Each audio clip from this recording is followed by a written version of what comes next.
I still remember the day I stumbled across the listing like it was yesterday. It was one of those evenings when I had nothing better to do than scroll endlessly through online auctions, half amused, half curious about the odd things people put up for sale. Most of the time, the pages were filled with broken appliances, old furniture, or sometimes useless trinkets that had no value beyond the memories attached to them. But then, out of nowhere, I saw it, a small, grainy photograph of what looked like an abandoned cabin sitting in the woods. The description beneath was laughably vague. "Old cabin, needs work. Starting bid, 25 cents. At first, I thought it was some kind of joke, maybe a scam, maybe one of those listings that turned out to be for just a photograph instead of the real thing. But something about the picture stopped me from scrolling past. Maybe it was the way the wooden walls leaned just slightly, like an old man tired from standing too long, or maybe it was the odd sense of mystery the photo carried. I don't know what it was, but my gut told me to click on it, and that single decision was about to change my entire life. The bidding page confirmed that yes, the cabin itself, along with the small plot of land it sat on, was for sale. The seller's notes were cryptic. Property abandoned. Buyer responsible for transfer fees. Sold as is. I laughed to myself, thinking no one in their right mind would go through the paperwork hassle for something like this. But the more I thought about it, the more curious I became. I could practically feel my pulse quickening. There was something odd about the whole thing, and I wanted to know more. I placed a minimum bid, expecting that within a few minutes someone else would swoop in and outbid me. After all, who wouldn't want their own little piece of forest real estate, even if it looked like it hadn't been lived in for decades? But minutes passed, then hours. Then by the next morning, I got the email notification. "Congratulations, you've won." Just like that, for 25 cents, I had become the owner of a cabin in the middle of nowhere. Of course, buying a property for a quarter wasn't as simple as just tossing a coin into a vending machine. There were papers to sign, a deed to transfer, and a surprising number of bureaucratic hoops to jump through. But I was intrigued enough to see it through. The seller, who turned out to be some kind of liquidation agent for an old bank, barely spoke to me beyond handing over the necessary documents. He didn't care about the property, didn't ask what I planned to do with it, and didn't even bother warning me about its condition. He just signed, stamped, and sent me on my way. A week later, I was holding the deed in my hands, my name officially printed as the owner of a cabin and the land it sat on. I stared at the papers for a long while, my mind racing with questions. Why had no one else wanted it? What secrets did it hold? And more importantly, why did I feel this strange pull to go see it for myself as soon as possible? The first time I drove out there, I didn't know what to expect. The directions were sketchy at best. 2 hours from the nearest town, down winding dirt roads that looked like they hadn't been traveled in years. The forest grew thicker the deeper I went, the trees rising tall and solemn like silent guardians. At one point, I thought I had missed a turn because the road narrowed so much it seemed impossible for it to lead anywhere. But then, through a break in the pines, I saw it. My cabin.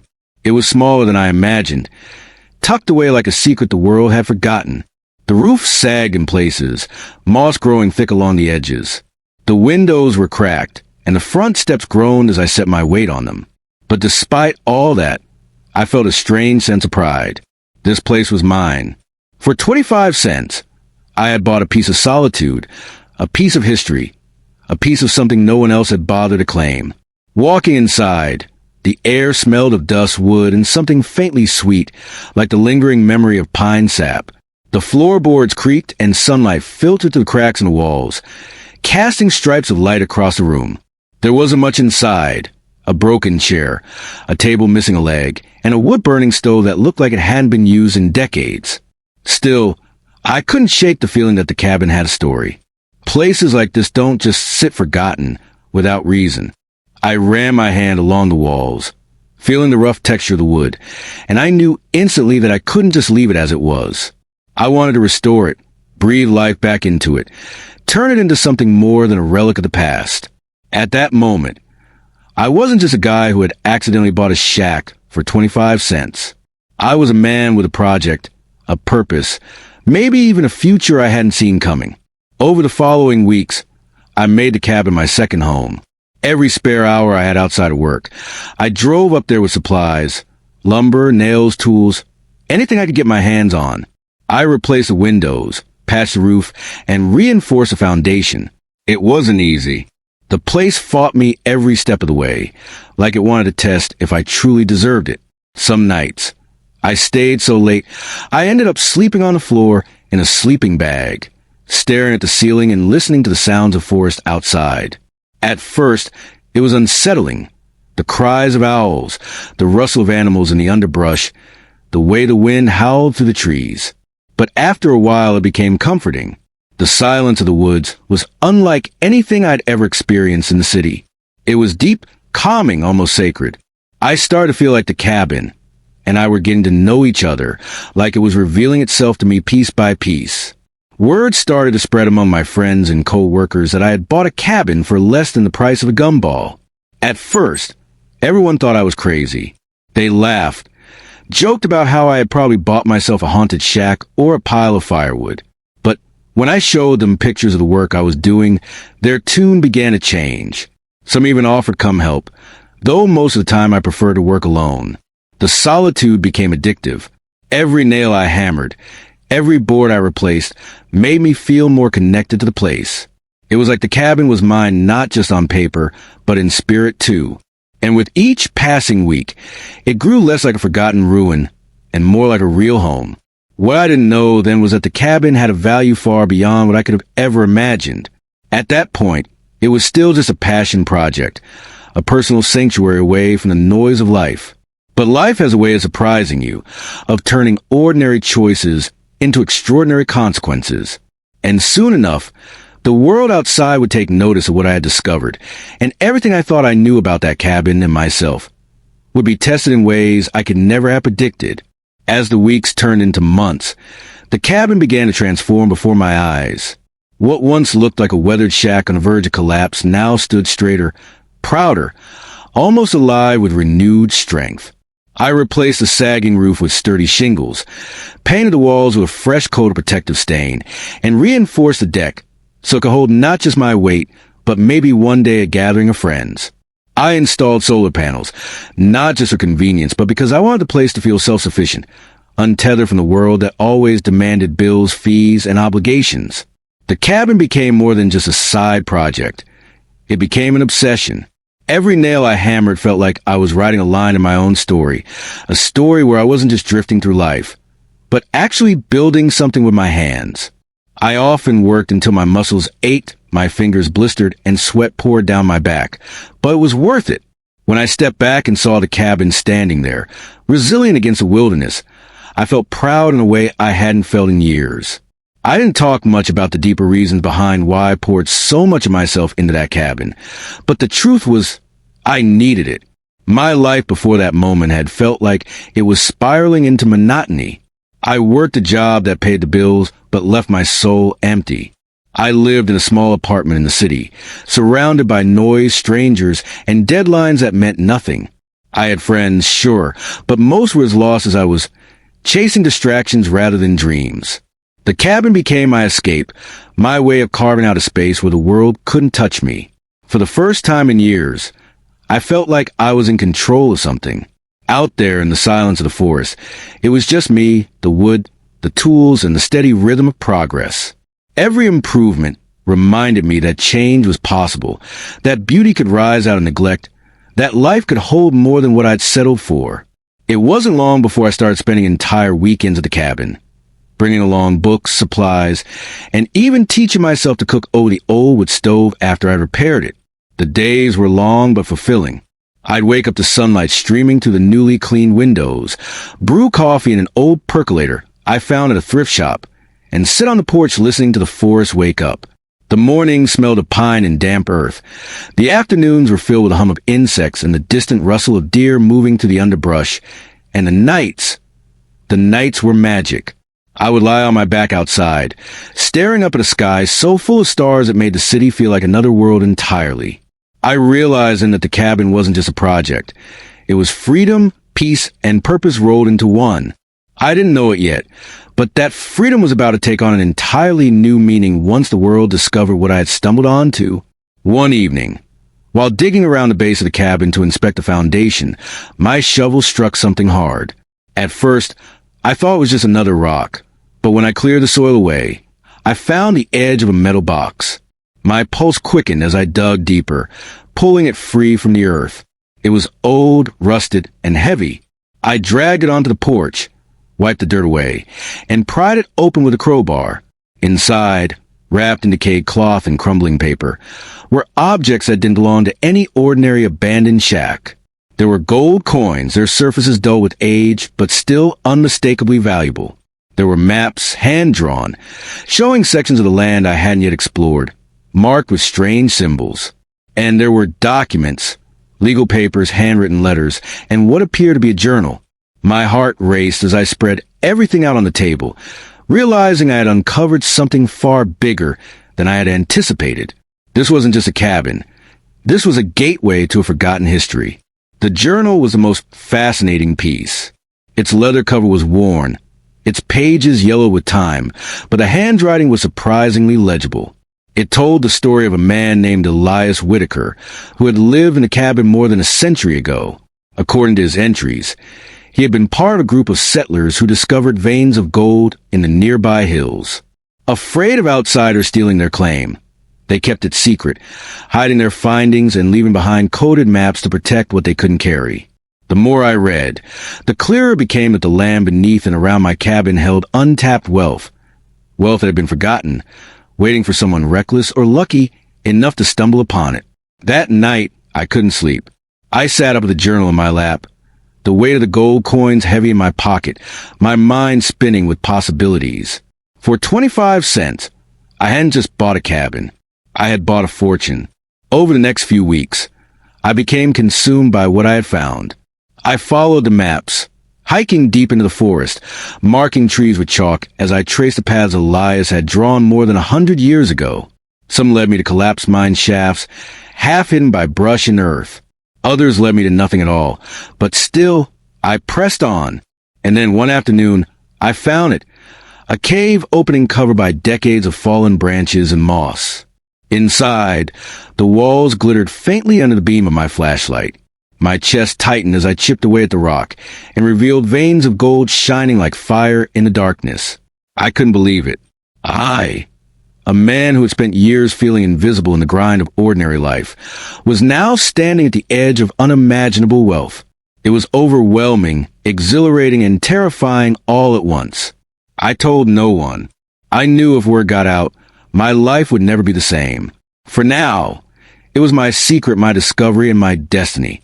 The irony, of course, was that secrets like these never stay hidden for long. I started noticing things.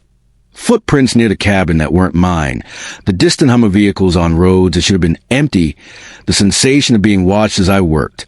At first, I told myself I was being paranoid, but the feeling only grew stronger. One day, I returned from exploring the woods to find the cabin door ajar, even though I had locked it. Nothing seemed stolen, but the documents I had laid out on the table were slightly rearranged, as if someone had gone through them. My stomach dropped. Someone knew, and worse, someone wanted what I had found. I reinforced the locks, boarded the windows when I wasn't there, and even considered burying the journal again, but it was too late. The discovery was real, and once something like that enters the world, it develops a life of its own. I could sense the storm building, even if I didn't yet know where it would strike. It didn't take long for whispers to begin circling in town. At first, they were small, almost harmless, the kind of chatter that drifts through hardware stores and diners when people catch sight of a man buying more lumber, more tools, more supplies than any normal project should require. He's fixing up some old shack out in the woods. One person would say, "I heard he's turning it into a retreat." Another would add. But soon, the rumors began to twist. People started asking questions. Where exactly was the cabin? Why was I spending so much time out there? And what was I really building? I kept my answers vague, shrugging off curiosity with a laugh or a quick change of subject. But I could see it in their eyes. Suspicion. In small towns, nothing goes unnoticed for long. The more I tried to stay quiet, the louder the speculation became. And as much as I wanted to believe I could keep the secret buried, deep down I knew the truth, that gold has a way of drawing people in, no matter how hard you try to hide it. The first real sign of trouble came when I returned to the cabin one evening and found a notice nailed to the front door. It was printed on thick paper with bold black letters that carried the weight of official authority. At the top, it read, Homeowners Association Notice of Inquiry. My eyebrows furrowed as I read the rest. According to the paper, the land where my cabin sat was allegedly part of an unincorporated subdivision governed by a local HOA I had never even heard of. They claimed that because the property was within their jurisdiction, I was obligated to follow their rules, pay their dues, and subject myself to their oversight. My first instinct was disbelief. How could that be possible? I had bought the cabin fair and square. The deed had my name on it. There had been no mention of an HOA in the paperwork. I crumpled the notice in my hand, muttering to myself that it had to be some mistake, or worse, some kind of scam. But the next week, another notice arrived. This time, it wasn't just nailed to the door, but also sent by certified mail, complete with return address and an HOA board letterhead. They were demanding immediate back payment of dues they claimed had been accruing for years, long before I'd ever even heard of the cabin. The total came to thousands of dollars. My blood boiled. Not only was this absurd, but it felt like an attack. I called the number listed, and after a long series of transfers, I finally reached a woman who introduced herself as the HOA president. Her tone was clipped, rehearsed, dripping with the kind of artificial politeness that barely hid the arrogance underneath. She told me that the HOA had full rights over all land within their subdivision boundaries and that my ownership was subject to compliance.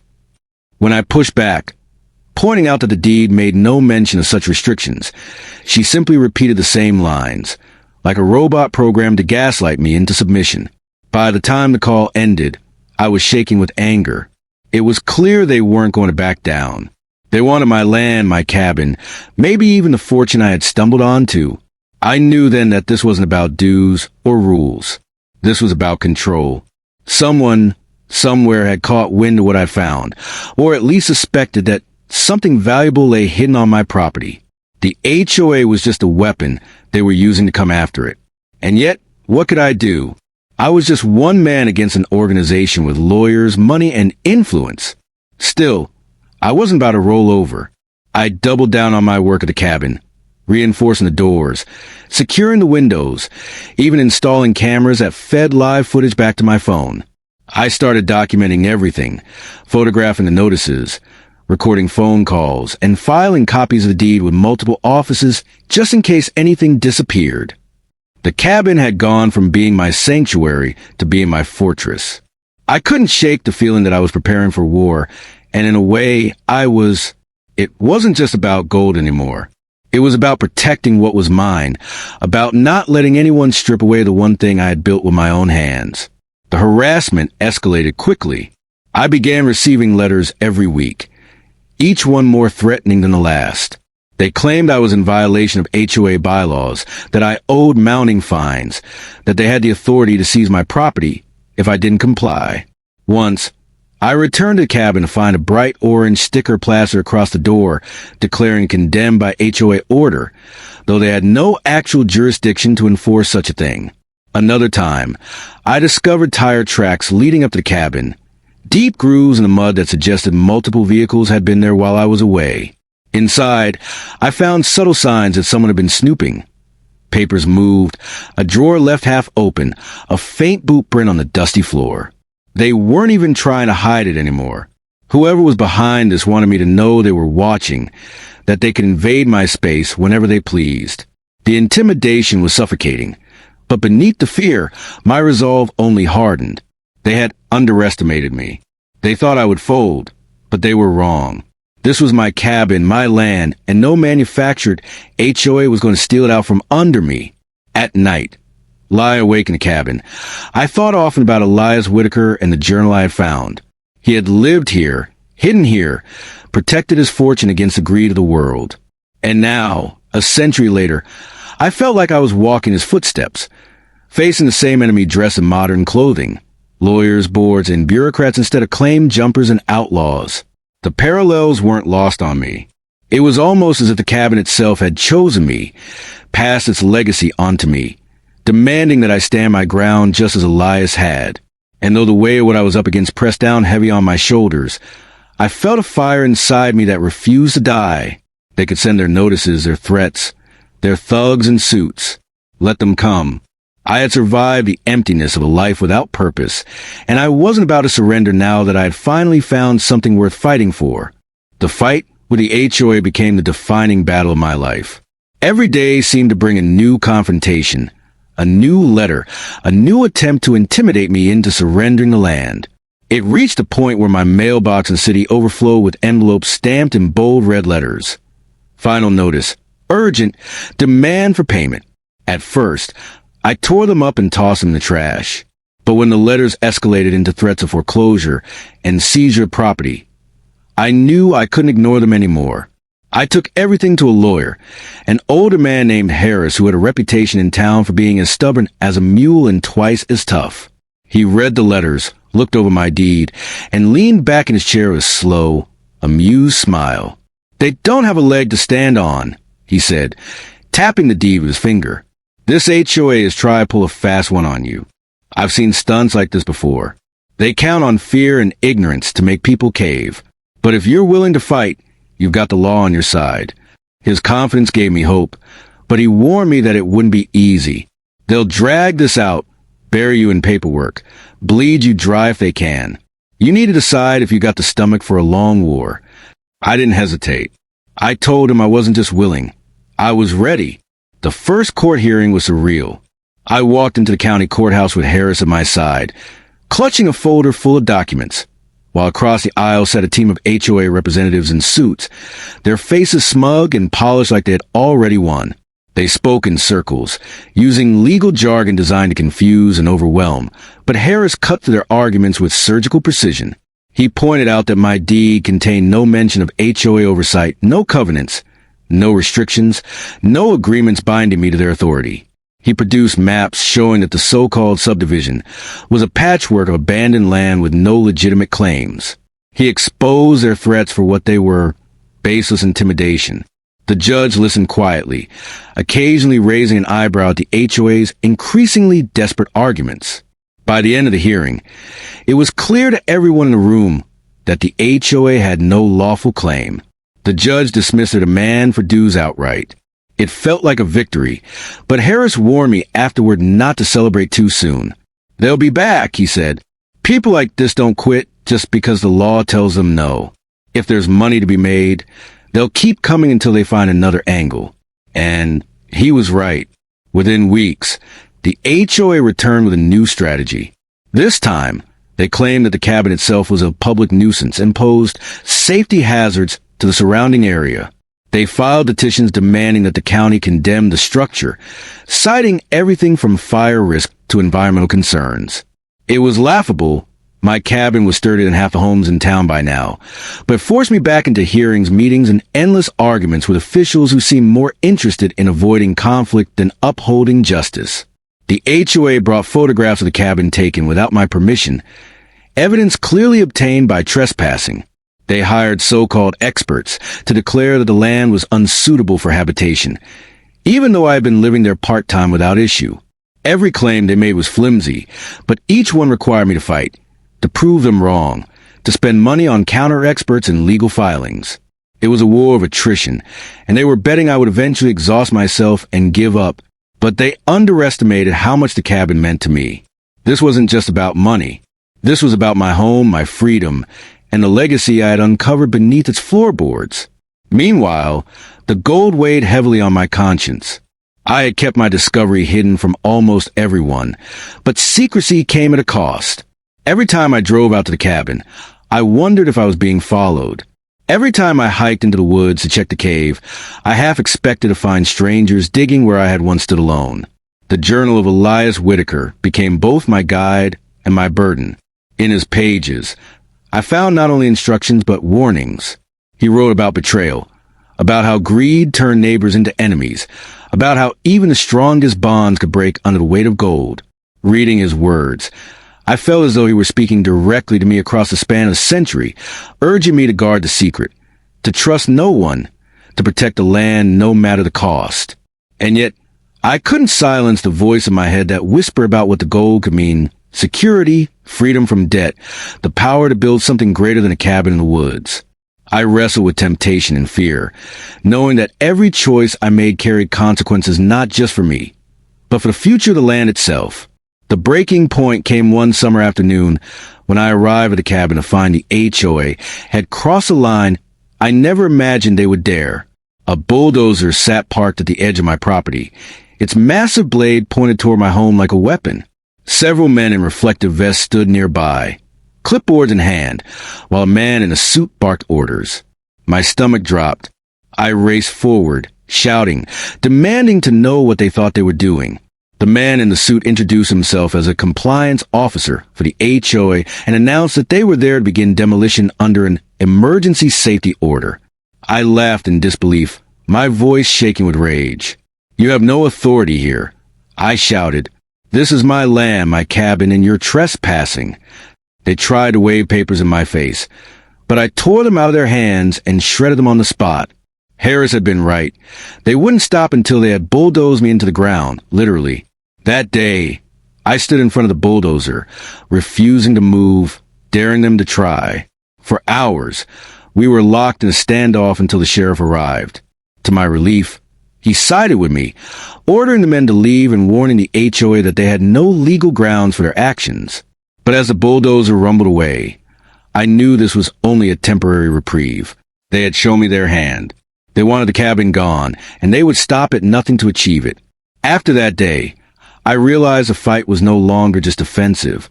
If I kept waiting for the HOA to attack, I would eventually lose. I needed to go on the offensive, to expose them for what they were, to make the world see the corruption festering beneath their polished letterheads. With Harris's help, I began gathering evidence. Copies of every notice, every threat, photographs of their trespassing, recordings of their lies. We filed counterclaims, accusing them of harassment, defamation, and attempted unlawful seizure of property. We brought in the media, telling my story to local reporters who were eager for a tale of a little guy standing up against a faceless organization. And slowly, public opinion began to turn. People who once whispered about me in diners now stopped to shake my hand, telling me to keep fighting. Neighbors who had once sided with the HOA out of fear began to see through their tactics. The tide was shifting, but the war was far from over. The HOA still had resources, connections, and a hunger for control. And beneath it all, I carried the secret of the gold, a secret that could either destroy me or save me, depending on how I chose to wield it.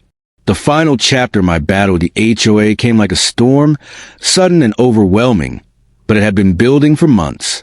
By the time it arrived, I was no longer the same man who had once bought a cabin for a quarter on a whim. I had been tested, broken down, rebuilt, and sharpened by the fire of conflict. The cabin had gone from being a curiosity to being my lifeline, my fortress, and my legacy. And the HOA, relentless in their greed, had become an enemy that seemed impossible to defeat. But what they didn't understand was that every threat, every intrusion, every insult had only made me stronger, more determined, more resolute in protecting what was mine. By the time the final showdown arrived, I wasn't fighting just for myself anymore. I was fighting for the idea that ordinary people still had the right to stand up to the bullies who hid behind titles and paperwork. The breaking point came when the HOA escalated to outright fraud. They filed a lawsuit claiming that my deed was invalid, that the cabin and land had been erroneously sold and legally still belonged to them. They produced fabricated documents, doctored maps, and false testimony to support their case. For the first time, I felt real fear that the system itself could be twisted against me. If they won, everything I had built would be stripped away in an instant. Harris and I worked day and night to prepare, combing through records, digging up every shred of proof that my ownership was legitimate. We tracked down the liquidation agent who had sold me the property, forcing him to testify under oath. We unearthed county records that contradicted every one of the HOA's claims. We even called in a historian who had studied Elias Whitaker's journals and the early settlement of the region, tying the cabin's legacy directly to my deed. When the day of trial arrived, the courtroom was packed. Reporters filled the benches, cameras crowded the steps outside, and the whole town seemed to be holding its breath. This wasn't just my fight anymore. It had become a symbol of something bigger. The trial stretched for weeks. The HOA's lawyers were ruthless, throwing every trick in the book at us. They painted me as a squatter, a fraud, a reckless man chasing fantasies. They tried to bury the jury in jargon and technicalities, hoping confusion would tip the scales in their favor. But Harris countered every move with calm precision, laying out the truth piece by piece until the lies unraveled. When I finally took the stand, I spoke from the heart. I told the jury about the day I bought the cabin for 25 cents, about the countless hours of sweat and labor I had poured into restoring it, about the nights I had spent listening to the forest breathe around me. I spoke about freedom, about dignity, about the right to call something your own when you had fought for it with every fiber of your being. I didn't mention the gold, not directly, but I let them hear the passion in my voice, the unshakable truth that the cabin was more than just wood and nails. It was a piece of my soul. By the time I stepped down, I could see it in their eyes. They understood. When the verdict finally came, it was like the weight of the world lifted from my shoulders. The jury ruled unanimously in my favor. The HOA's claims were dismissed as fraudulent. Their fabricated evidence was exposed, their credibility shattered. The judge not only affirmed my ownership of the cabin, but also ordered the HOA to pay damages for harassment and unlawful actions. The courtroom erupted in murmurs, some in shock, others in celebration. For me, it was vindication, justice, and victory all at once. Harris clapped me on the back, his gruff voice breaking into laughter for the first time since we'd met. Outside, reporters swarmed, microphones shoved in my face, cameras flashing. They wanted to know how it felt to have beaten the odds, to have stood up against an organization that seemed untouchable. I told them the truth. This cabin was never about money. It was about freedom. And no amount of greed can take that away. Those words would echo far beyond that courthouse, sparking debates about property rights, HOAs, and the power of the individual. But even in victory, I knew the battle had changed me. The cabin was no longer just my secret sanctuary. It had become a symbol in the eyes of others, a place tied to a story that had spread far and wide. I couldn't stop people from talking, from speculating, from wondering what hidden treasures might still lie beneath the land. And though I guarded the gold and the journal with the utmost secrecy, I also understood the truth Elias Whitaker had written in his pages, that wealth was both a blessing and a curse. I didn't rush to cash in the gold or exploit the land. Instead, I focused on the cabin itself, restoring it to its fullest glory, building out the porch, adding a stone fireplace, and making it a true home. Over time, it became more than just a cabin in the woods. It became a retreat for those closest to me, a place where friends could gather, where laughter could echo through the trees, where life could be lived simply and fully without the chains of greed or control. A year later, I sat on that porch, coffee in hand, watching the sunrise paint the forest in gold. Word had spread that the cabin, now fully restored and tied to a legendary court battle, was worth millions. Real estate agents had sent me offers that climbed higher and higher, topping out at nearly $10 million for a cabin I had bought for a quarter. The irony wasn't lost on me. What the world saw as a fortune, I saw as a reminder of what I had endured, of the battles fought, of the strength I had discovered within myself. People asked why I didn't sell, why I didn't take the money and run. But I knew the answer in my heart. This cabin wasn't for sale. Not at 10 million, not at any price. Because some things in life are worth more than money. Some things are priceless. And for me, that cabin, the one I bought for 25 cents, defended with everything I had, and poured my soul into, was one of them.